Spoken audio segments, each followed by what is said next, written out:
Well, hi, ladies and gentlemen. It's Dr. Joel Hunter here, broadcasting to you, Truckee Meadows Community College, uh, Introduction to Ethics Philosophy 135. I'm here in a beautiful, beautiful sunny day. Got Artemis the cat over here.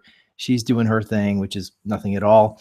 And I'm ready to go over with you some of our material from the previous quiz and also the readings for this week, chapters 15 and 16 on ethical pluralism. So the first thing I need to tell you about, and by the way, you're in the right place if you're in my class. I'm glad you're here. And if you're catching this on replay, have a close look. And if you come across questions in what I present, then do by all means get in touch with me by email. Those of you who are here live, of course, can ask the live questions and I can address them right away. So first, confessions. I messed up. I had two questions on the previous quiz where I designated the wrong answer choice. On question number 2, which I will go over in the autopsy, I had put, it was a true-false question, and I had put true as the correct answer, and it was false. So on that one, I corrected it so that the record is clear about what the right answer is if you go back and look at it.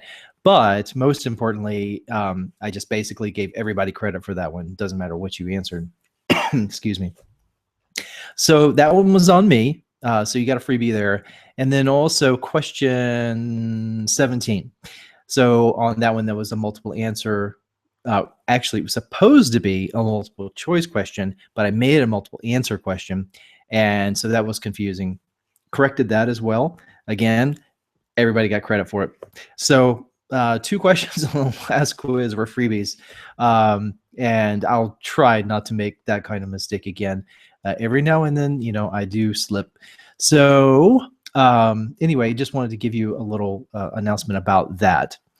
Then what we'll do then is we'll go through a couple other questions that were on that quiz, as well as the material that you're going to have on the next quiz coming up Sunday, and try to give you some tips and guiding you through the reading for this week.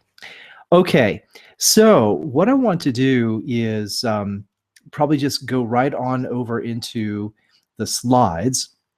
But yeah, there's not enough of you here yet to be able to have audio. So if more of you come in and you want to interrupt and say hi, that would be fine. But if you want to ask a question, in the meantime, you can always use the Q&A,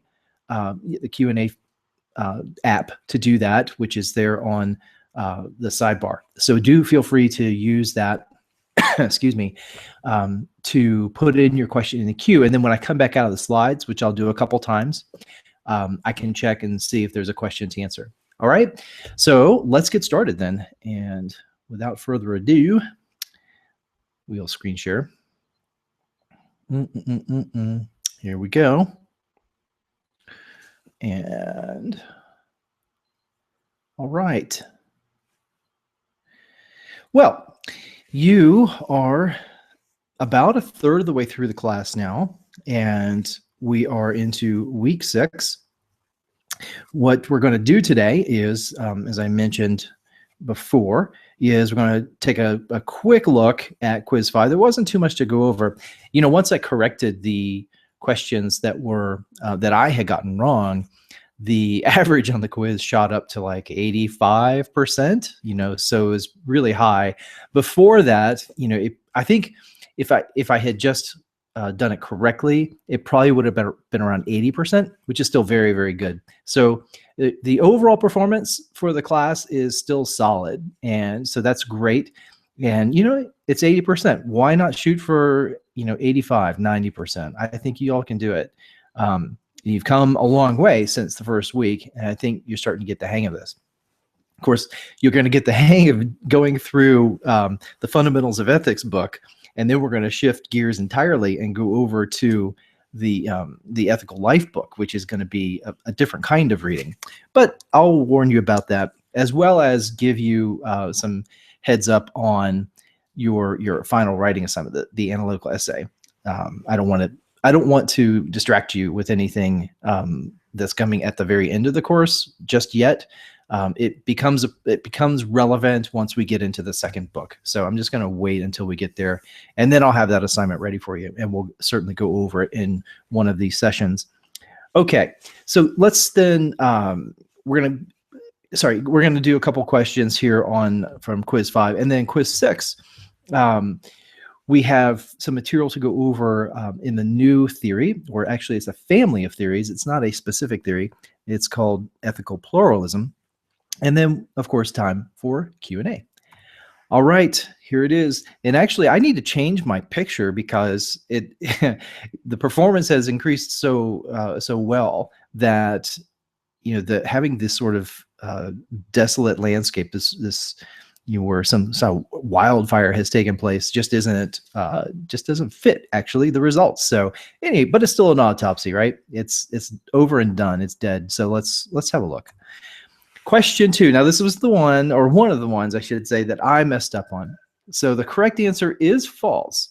So let's just read this together, and I'll point out where the answer is. The fundamental starting point of contractarianism is some set of basic moral insights, like slavery is wrong and ought to be forbidden, which cannot be explained or justified.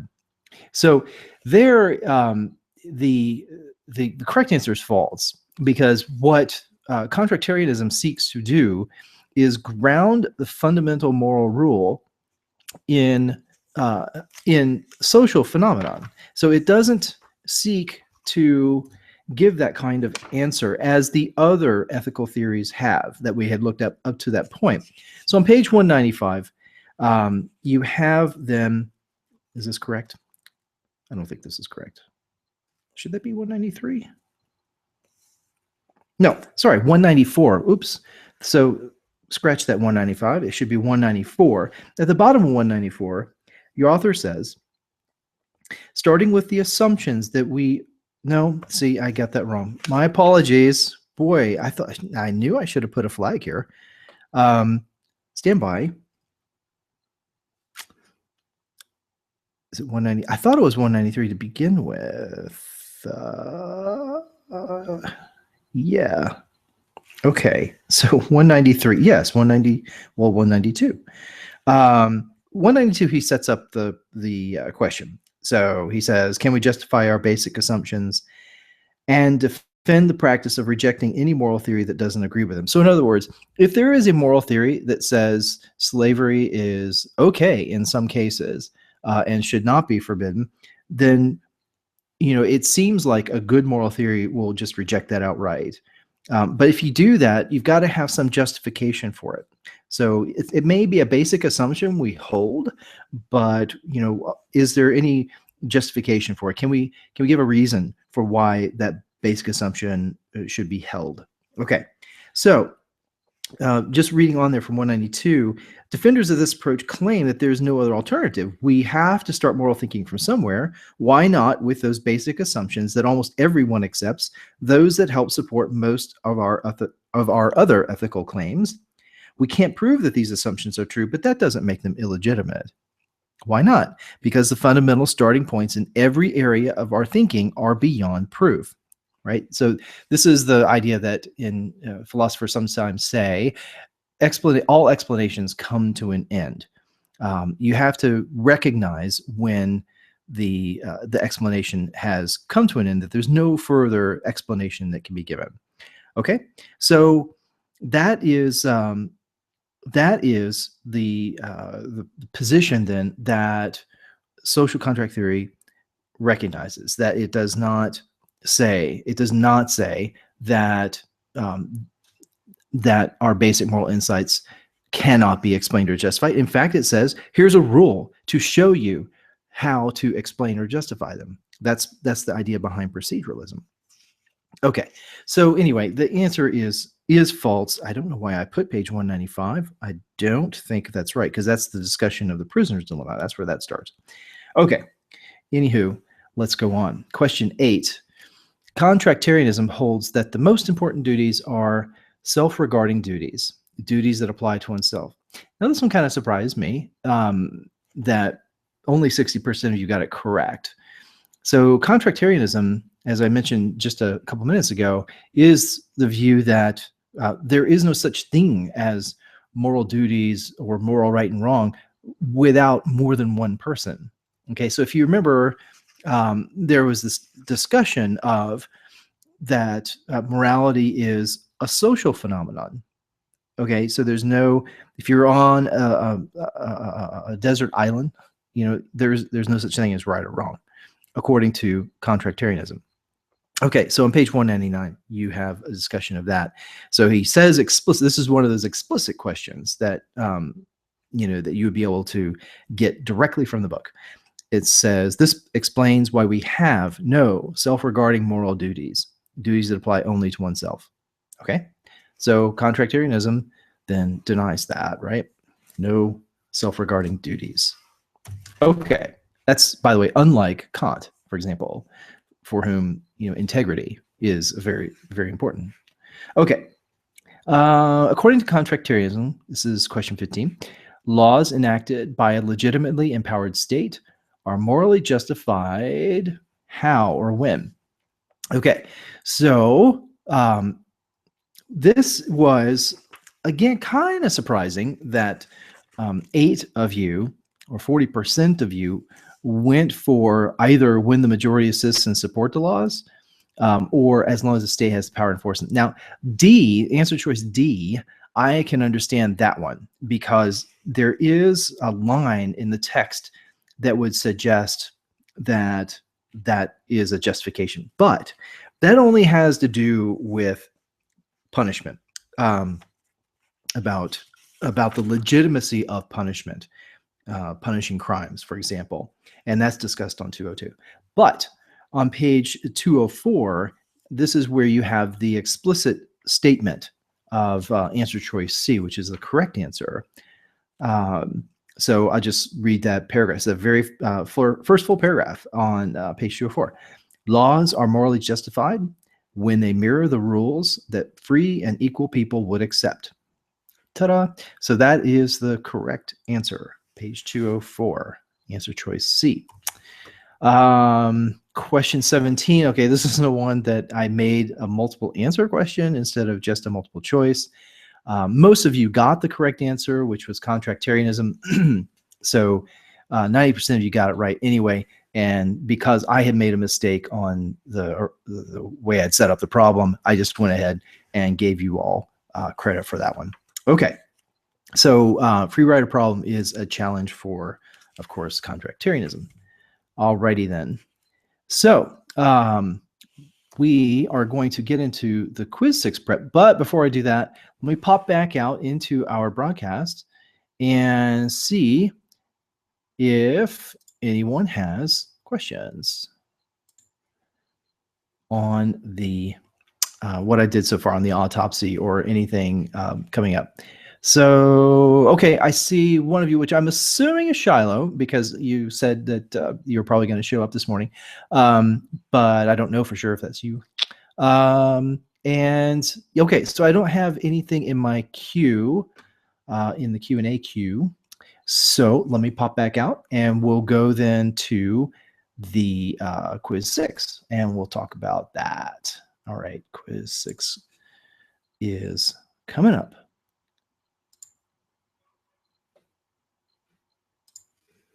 All right. Very good. All right, gang. All right, our readings for this week are chapters 15 and 16 on ethical pluralism. So, each of the theories that we've been doing so far are kind of make a family. I'm going to talk about the term that we use to describe that family of theories in a moment. And this chapter and this section is really the first introduction we've had then to a wholly different kind of well, maybe not wholly, as that's too strong a word, but a very different family of ethical theories. And we're going to talk about what makes them different here, because that's really important to understand. But you'll notice just by the content of especially chapter 15, but getting into chapter 16 as well when he looks at W.D. Ross's theory. But in chapter 15, you're going to see that the arguments are sort of more basic questions, right? And yeah, and I'll get into why that is here in just a moment. So the first thing you need to know, of course, is the definition for ethical pluralism, which is on page 220. And rather than read to you the definition, let me go into sort of the issues here, the main terms that you need to keep clear. And you need to make sure that you understand these sort of big category terms like monism and pluralism, what they include and what they don't include. So let's get into the first one. The first thing to know is, and this is what separates ethical pluralism from all the theories we've read up to this point, and that is all the other theories that we've read up to this point are monistic. And mono, like monopoly, means one, right? So what that refers to are the moral rules, or in the case of monism, that there is one supreme moral rule above all others. Examples, right? We've looked at a theory that says the most important moral rule, or the single moral rule, is to maximize self-interest, right? Ethical egoism. Or to maximize happiness, utilitarianism. Or to do what God commands. Now, we didn't look at that theory, but that is divine command theory. To act only on universalizable maxims. That's Kant. Okay, so you get the idea. Each of the theories we've looked at so far has this sort of one supreme moral rule. Okay, we're going to talk about the nature of that rule in just a moment. So, well, I just talked about that, didn't I? So that was a kind of a useless paragraph there on this slide. All right, all the other theories we studied are monistic. Yes, indeed. Okay, now, so ethical pluralism then is, by the definition of plural, is more than one. All right, and so as it turns out, though, there are more than one camp. There's two camps of ethical pluralism. There is the camp that agrees with ethical monism, the theories of ethical monism, that the moral rules, in this case, because we're talking about pluralism, the moral rules are absolute. Okay, and chapter 15 is all about the ethical pluralistic theories that are absolute, or absolute ethical pluralism. Okay, so keep that in mind. So that's where some forms of ethical pluralism and ethical monism will agree. Then there's the second camp of ethical pluralism, and these are the non-absolute theories of ethical pluralism. The example that your author uses to represent this family, this camp, is the philosopher W.D. Ross, and that's going to be then the subject matter of chapter 16. Okay, so this is how your reading for this week breaks down. You're looking at the absolute ethical pluralism and then the non-absolute ethical pluralism. But that's not all you're doing in chapter 16, because you also have a related theory, but it's not a pluralist theory. And this will become clear why in just a moment. But it's sort of an answer to, or it is a rejection of both ethical monism and absolute ethical pluralism, and it's called ethical particularism. So we'll look at that in a moment. But it's also a rejection of Ross's theory as well. So it's a rejection even of non-absolute ethical pluralism. All right, we'll get to that toward the end here. Okay, moral rules. We need to know what those are within the context of the different theories, the family of theories. So in monistic theories, as I said before, there's one moral rule, and it is absolute, and it is fundamental. Okay, absolute means that you're never permitted to break it. In other words, there are no exceptions to it.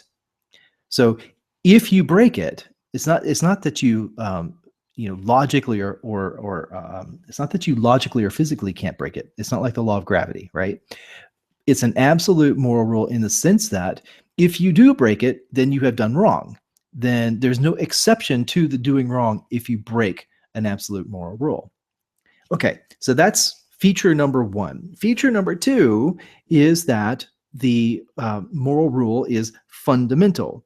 And this gets into the issue I mentioned earlier, which is that there is no further explanation for the moral rule. It is what philosophers would call properly basic. You can't go any deeper into moral rules than that one moral rule. So rather than, say, here's a moral rule, don't tease people. All right, that isn't fundamental. The reason you can give a reason for why you don't tease people that refers to more basic moral rules, and ultimately to one moral rule if it's a monistic theory.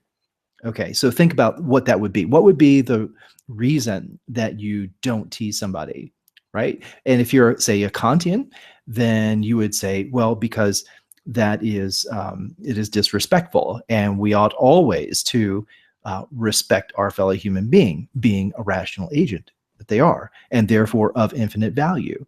So you do not behave in ways that disrespect that. Or you could say also that is a non-universalizable, right? So you cannot make that a universalizable maxim. Then, okay, so that explains then why something like never tease people is not a fundamental moral rule, because it can be traced back to a deeper, if you will, or a more basic moral rule. And that will depend, of course, on what the specific moral theory is, whether it's Kantian, whether it's consequentialist, whether it's egoistic, whatever. Okay, so that's the two features, absolute and fundamental, right? Okay, now, as it turns out, and this is a place where students often will get confused. You will think that, well, because pluralism is rejects monism, then it must reject this idea that there are absolute and fundamental moral rules. But it doesn't. Some of them do.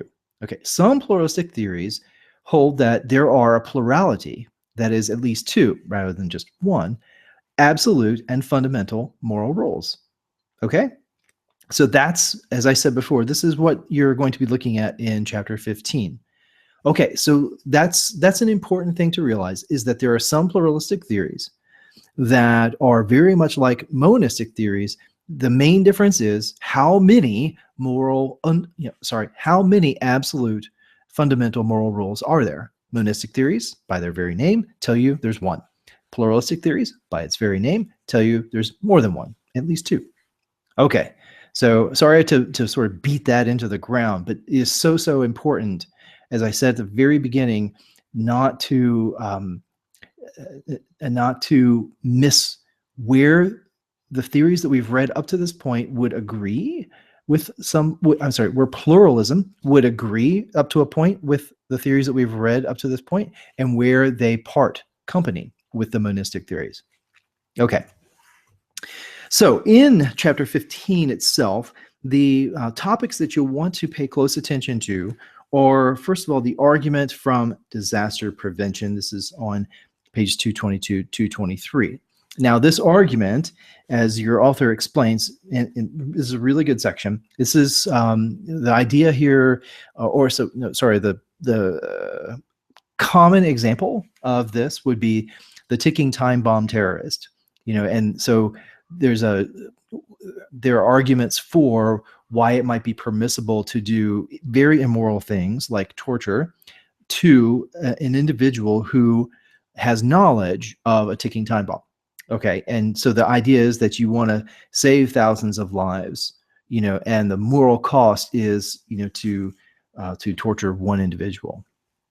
We're actually going to read an argument by Alan Dershowitz in the second half of the semester that makes this very case. Well, regardless of what the disaster in question is, and there are a host of them in the ethical literature, the point is that these are all designed to show the force of consequentialist theories That is to the persuasive force of them. We want to make that kind of calculation to minimize harm, to maximize good as far as possible, right? And so that's why when we stack lives against each other, like 1,000 to 1, or 5 to 2, or something like that, it's consequentialism's power is that it enables us to get a very clear answer to that and how we ought to act. But then there are problems with that. So what the point of raising this now is that pluralism is going to be an attempt to answer this argument from disaster prevention. Okay, because the argument from disaster prevention wants to say that there are no absolute moral rules at all. Okay, and even though it pushes us into consequentialism, the point is that it wants to reject the idea entirely of absolute moral rules. Okay, so what you get in response from in this section is the doctrine of double effect. Now, this is not necessarily limited to ethical pluralists. It's not only ethical pluralists who use the doctrine of double effect, but the doctrine of double effect as an argument is a response or refutation of the argument from disaster prevention. So that's why it's discussed here. This is all then in the context of showing how the idea of absolute moral rules is, on the one hand, often difficult to defend, but on the other hand, how it can be defended. Excuse me. This time today, I got water. Pardon me. So I'm not going to hopefully have a coughing fit like I did last time, although I'm starting to. Pardon me. This would make good radio, wouldn't it? All right. So the doctrine of double effect, the basic intuition here is, the basic distinction is that we can make a distinction between the effects of our actions that we intend to bring about and the effects of our actions that we only foresee, but we don't aim for. So there are the effects that we are trying to bring about, the ones we intend, and then there are the effects that we may foresee, but those are not the ones we try to do. Okay, so those are this pairing here, the argument for disaster prevention and the doctrine of double effect, is a section that you want to read closely. Okay. Next argument is the argument from contradiction. Again, what he's doing is he's raising objections to the idea of absolute moral rules. Okay. Then we have starting on page 228, I think it is. Let's see. Yes. Page 228. So pluralist theories that have absolute moral rules have a built-in problem. Now, this is going to be something that is unique to, or at least distinct to, ethical pluralism as opposed to ethical monism. And the reason is because pluralism allows that there is more than one absolute moral rule. Okay, so that means there's going to be at least two rules in which it's never permissible to break. Now, the problem is you can imagine and you can create a thought experiment, as philosophers call them, in which those absolute moral rules, at least two of them, come into conflict with one another. And so you have to choose between them, right? So if you choose between two absolute moral rules, that means that you're, on the one hand, it has to be permissible to break one of them, but you've already said that it's not permissible to break one of them. So that is a contradiction. Okay. And then the punchline is, well, wow, if your theory generates a contradiction, then your theory is wrong, is false. Okay. So that's the argument pluralists also have to address. And there's a short discussion of that as well. And there's a move that the author makes in saying that, there's a difference between forbidding actions and, on the other hand, forbidding actions or forbidding us from acting in specific ways, but not requiring us to act in certain ways. Okay, so there are certain things that we may never do, and that you can honor them by not acting, or by refusing to act. Okay, so it's not it's not saying that by doing two actions they will come into contradiction, but it may come down to by doing or not doing, and then that contradiction then goes away if that's the case, right? So there's a short discussion of that on pages 228, 229. Have a look at that one. Then there is a discussion of a third argument, and that's the argument from irrationality. Okay, and this has to do with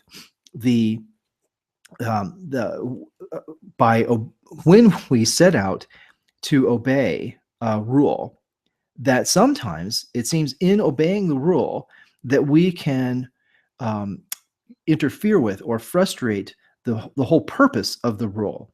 Okay, and there's an example of that. Let's see if I can find one real quickly here. Okay, so yeah, here's the this is a great one, great example, bottom 229. So there was a case brought to Rabbi Ephrati. He and his fellow refugees squeezed themselves into a small bunker. This is in World War II. Squeezed themselves into a small bunker in order to escape from the Nazi killing squads. One of the refugees was the mother of an infant whose cries threatened to reveal their hiding place. Members of the group tried all they could to quiet the baby, to no avail. One of them wanted to smother the baby, but the rabbi's brother intervened and prevented it. As a result, the baby's cries led soldiers directly to the hideout. Rabbi Ephrati's brother, along with 19 others, were rounded up and summarily executed. Okay, so there is an example of how perfect obedience to a rule, that is, never murder, right, never kill, can frustrate the underlying purpose of the rule, which would be to preserve life, right? So not only did the baby, I assume the baby died, although it's not said explicitly, but all the people who were hiding in that situation were killed too. So the idea, though, is if that happens, then the absolute moral rules, like never kill another human being, absolute moral rules then would be irrational, right? Because they would frustrate the underlying purpose. In certain situations, they would frustrate the underlying purpose, in this case, to preserve life. Okay, so it's a really good argument, and you need to look at that. And then the response to it is equally interesting. So the doctrine of doing and allowing, and here you get a little bit of Batman used as an example. So have a look at that. It starts on page 231. So the doctrine of doing and allowing basically makes this distinction that there are degrees of moral wrongness, okay, and that actually doing harm, being the agent of harm, is morally worse than only allowing harm to occur. Okay, so in other words, one is active, and that's morally worse than being passive. Okay, well, there are problems with this too, but that is the response. And the basic intuition here is that there are the doctrine of doing and allowing is predicated on this idea that, look, there are certain things that are more important than even some of our basic moral intuitions. That preserving your integrity, for example, is more important than life itself, than remaining alive. Mere survival, especially if it involves, murdering someone, or betrayal or things like that. That is such a violation of your humanity that's worse than actually dying as a result of it. So that would be the response then to Rabbi Ephrati's brother in that situation. As horrible as the results were, then the idea there is that the moral good of what they did was preserving their integrity, and that they died with a certain dignity that they would not have had they lived with the sort of stain of having violated such an important moral rule as not murdering an infant. Okay, so there you go. That is the doctrine of doing and allowing, and there's good discussion of that with some additional cases discussed. So good stuff. Good stuff.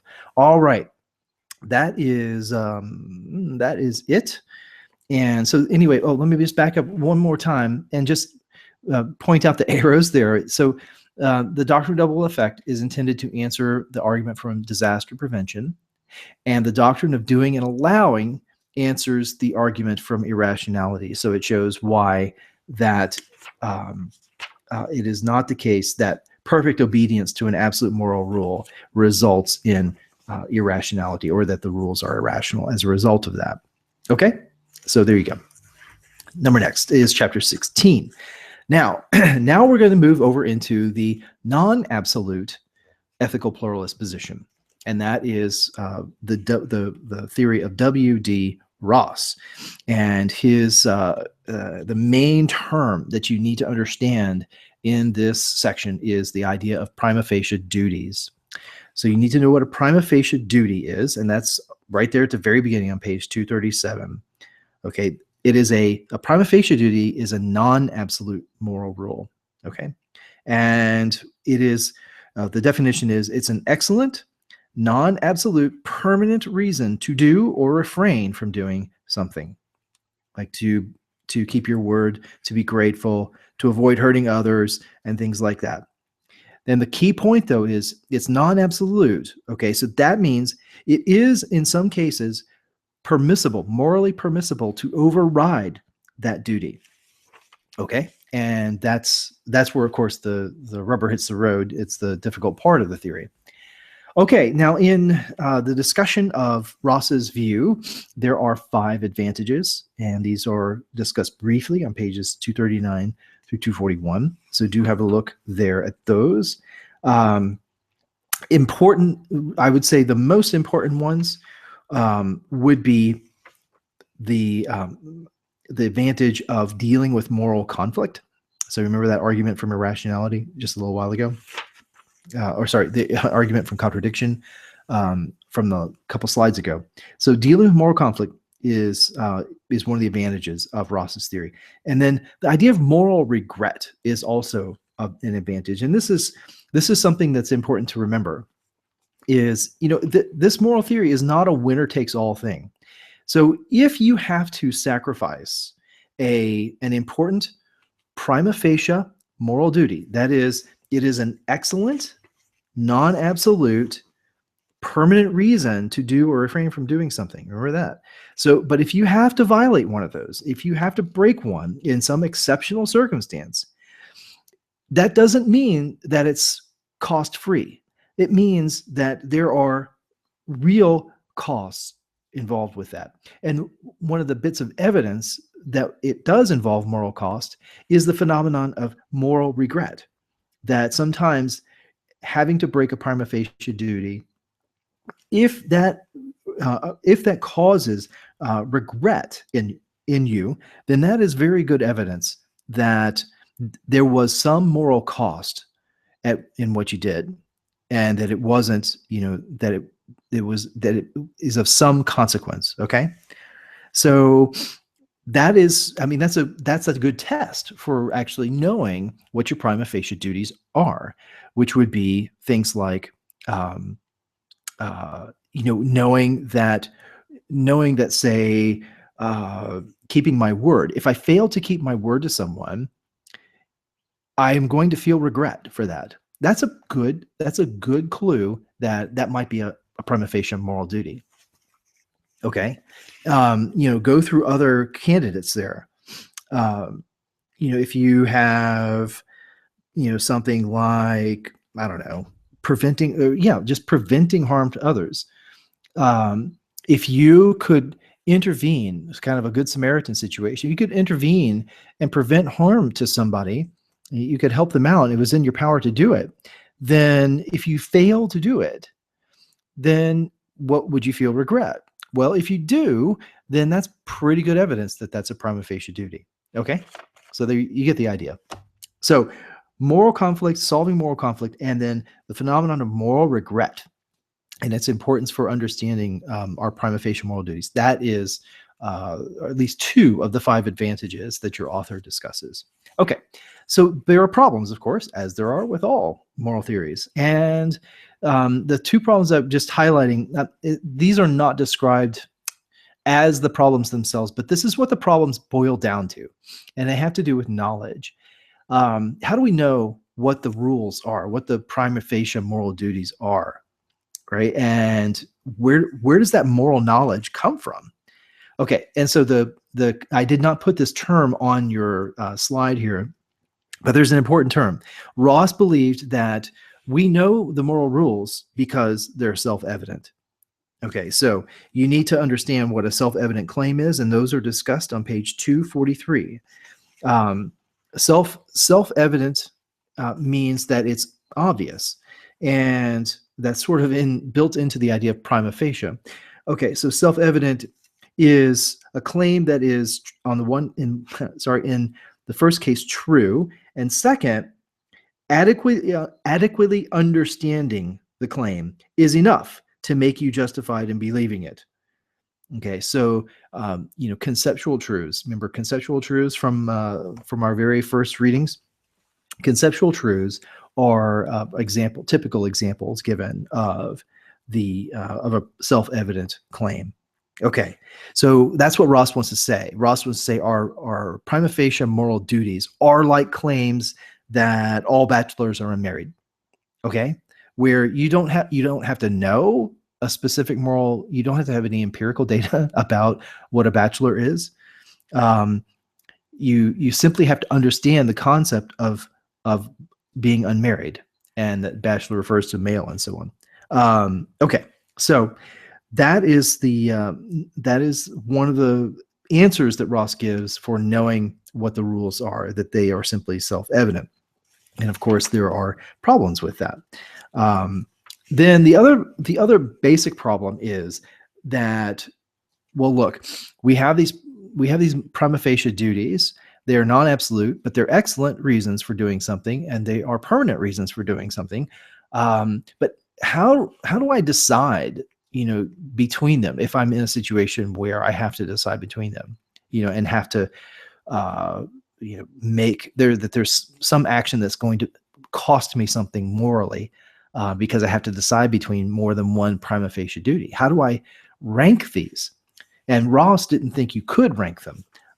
He rejected that idea. So anyway, there are attempts to respond to those problems, but just know what those are. And then the sort of conclusion to our reading for this week then is the idea of ethical particularism. Particularism, and this is. I understand why the author put it here, but I don't want you to be confused in thinking that ethical particularism is a kind of pluralism, because it isn't. It is. It's more like what's called situational ethics, or moral relativism is what it's closer to or akin to. So, the idea there is that they reject absolutism. So that means they certainly reject monism. Then they also would reject pluralistic theories that hold that there are absolute moral rules. So rejects absolutism in both its monistic and pluralistic forms, but it also rejects Ross's theory, this idea that there are prima facie duties. Okay, so have a look and see about ethical particularism, which only considers, or it says that moral importance, moral value, moral worth is totally defined by a particular context, hence particularism. Okay, so it's the specific situation then. Morality would then be entirely dependent on the specifics of a particular situation. There are no moral rules to help you navigate the world. Okay, so that is the idea of moral particularism and how it is a challenge to absolutism and to Ross's non-absolute ethical pluralism. Okay, then the chapter concludes then with some problems for ethical particularism of why it is unpersuasive for two or three different reasons. So you certainly look at that. But this is the material that I wanted to bring to your attention today as important for your quiz. And let me see here. I have, before I get to the Q&A, I'm going to pop out of the slides in just a second. I just want to mention one thing. So you've got a question on the quiz where what I do is it's a 5-point question, and it's a matching question. And what I've done is given you a list of 5 ethical theories that we've read about.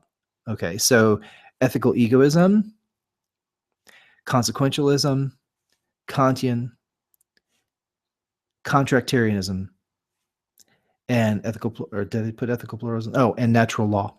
So 5 monistic, ethically monistic theories, okay? And then the corresponding absolute and fundamental moral rule attached to those 5 theories. And your job then is to identify the single moral rule that is absolute and fundamental to those 5, to each of those 5 moral theories. Okay, so that's a different kind of question than you've seen before. Okay, so I just wanted to bring your attention to that. All right, so let's go to your questions, and let me pop out and see how you all are doing. All right, no, I didn't. There we go. Yeah. Do I talk to myself all the time? I do pretty much talk to myself all the time. It's me and technology. Okay, so I guess if there are no questions, let me just check the queue here real quick. Bump. Okay. Cool. Good.